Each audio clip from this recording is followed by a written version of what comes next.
Hi everyone, it's Vicky. I hope you're all well. So I'm going to be showing you how I made this shaker card today. So this is using the Lawn Fawn Stinkin Cute stamp set, which is in itself stinking cute.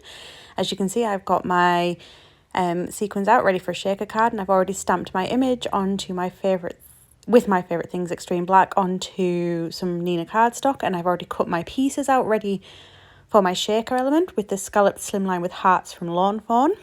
Again, I have saved all the little hearts because I do have a card that I'm going to use them for, which will feature probably next month now, I think. But first of all, I'm going to colour my image. I have stamped it twice, just in case I messed up the first one. But it did actually go okay, so we're fine. So this is the ice grey shades, which is the darkest. I do normally use the the brown grey options for greys. However, the ice greys are a little bit darker, and obviously it's a skunk, which are usually quite dark in parts, so I needed to go with a slightly darker option for this. I did also Google a picture of a skunk to try and work out where the black bits and the white bits were, because I'm not going to lie, I wasn't 100% sure. So I decided to do the top of his head in black, so that I could leave the bit where his eyes are nice and light, and then kind of went from there. The bellies are definitely white. I did triple check that. And then it's the tail, I've just done half black, half white. So I'm just using my Spectrum Noir Tri-Blends, as I said, and we're just going to do the darkest colour where there will be shade, move that into the medium tone, and then the lightest tone to blend that out. There's not a massive amount of colouring to do on these little skunks, but they are adorable. I really do like them. I think it's just incredibly cute. There are a couple of other little images come with it as well, but I haven't used any of those on this card. Obviously, with making it a shaker card, it had quite enough interest without the extra little images needed. So that's all the darkest colour done.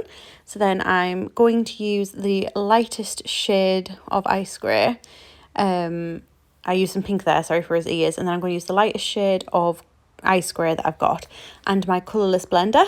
Anyone that's seen me do white sections of critters and things will know my technique by now probably, but for those who don't, I tend to lay down a layer of my colourless blender just to moisten the paper, and then I put tiny little flicks of the grey or whatever light colour I'm using, and then blend it out again with that colourless blender.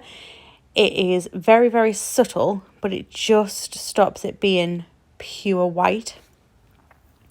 Just so there is that little bit of shade to it, so it doesn't look exactly the same as the paper behind it. Because I find that if you just leave it pure white, it's just not quite the same. It just adds that little bit of extra. So that's that image all nicely coloured. Then I am going to cut that out with the corresponding die. You'll see that I've already done my stamp with some heat embossing onto the back or onto what will be the backing of my card, and I'm going to just stick that down onto my card blank with some tape and some glue. When I was doing my sentiment, in my infinite wisdom, I got carried away with myself and did forget to press play or record rather on my video, so I do apologise that bit's missing from this.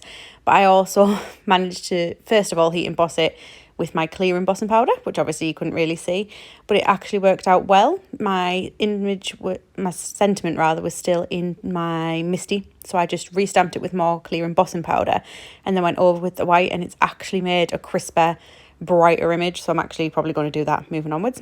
That's just my iPad that I'm going to use to weigh that front panel down just to make sure it's nice and sturdy. So I'm going to have my shaker element in the two outside hearts on this one. So I need to put my acetate over those. I had a moment, the reason that took so long was because I couldn't find my tape. My nice thin little Gina K, it's an 1/8 of an inch, this one. So all I'm going to do is go around those two end hearts. It doesn't have to be perfect. It doesn't matter if there are slight gaps between the tape, because the acetate will be covering this and then the shaker element will go over the top of the acetate.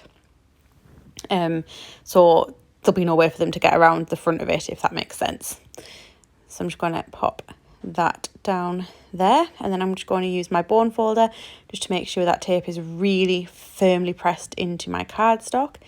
I'd accidentally overlaid my tape slightly, so I just had to do a little bit of fiddling there so that it was easy enough to do once it came to that point with laying it down. I've already pre-cut my acetate, which you can't really see on camera, but it is there. I promise I'm not just sticking thin air down to my card. So I'm going to pop that down. If you bear with me, I just need to get that lined up. I've cut it slightly smaller than the backing of my card, just so that I don't have to worry about it peeking out the edge. And again, using my bone folder to ensure that it is really firmly pressed into that tape. I do not want it shifting once it is down. You could use a wet glue. The best thing to do if you're using a wet glue though is to put it on and then leave it for about 10-15 seconds just so it starts to slightly go off, because otherwise when you push your acetate down it'll smoosh out and it's just horrible to look at if it does that. There was a tiny bit where I hadn't lined it up as well as I thought I had, so I just had to quickly trim that down. You can't really see it, but there is the acetate on the two windows, and then the middle one is free from acetate. I have put my foam tape around that. I didn't want to show you that because it is quite boring watching me try and cut and fold and stick foam tape. I've also cut 2 squares of the black card so I can make my shake a bit beforehand and then load it onto my card secondary.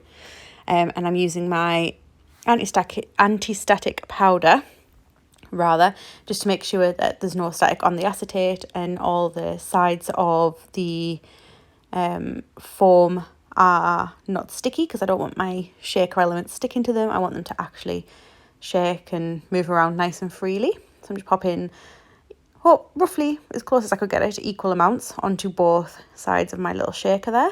And then it's a case of peeling away this backing so that I can put my little piece of cardboard onto that.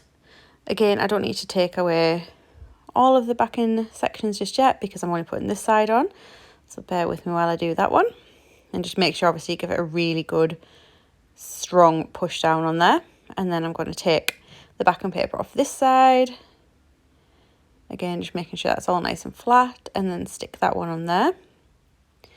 And then once that's all nicely stuck down there, I'm just going to give it a bit more of a press, move the sequins that I've managed to sprinkle everywhere all over the place. I'm going to put some glue on the back of those 2 panels as well. Obviously they are a large chunk of the back of this card now, so obviously the extra glue will hopefully help with the tape to make sure that all stays nicely in place. I'm going to line that up into the centre with obviously my sentiment centred. I did use my Misty and the magnets in that to make sure that was centred before I stamped it, obviously, because otherwise there's no way my guesswork would be that accurate. Last but not least, I need to stick my cute little guy down on the front of there. So I was originally thinking of using glue, and then I thought no, because it'll smoosh, and then I thought foam pads, but I didn't want to add any extra height, so I decided to use a bit more of my double-sided tape for this. So I'm just going to layer some of that onto there, and then once I've peeled off the backing, that'll stick nicely to the acetate and to the card. So again, bone fold just to make sure it's really firmly pressed down, because I don't want any issues. And I always find it's easier to take the backing paper off if you've bone folded it down first. Don't ask me why, it just is. So I'm going to stick that one on there, just at a nice little jaunty angle. And then that is my shaker card all nicely done. I hope you've enjoyed this video. I'm a bit obsessed with shaker cards again at the minute, if you haven't guessed. If you have enjoyed the video, please do like. Any comments are always greatly appreciated, and if you would like to subscribe to my channel, please hit the little button. Thanks guys, bye.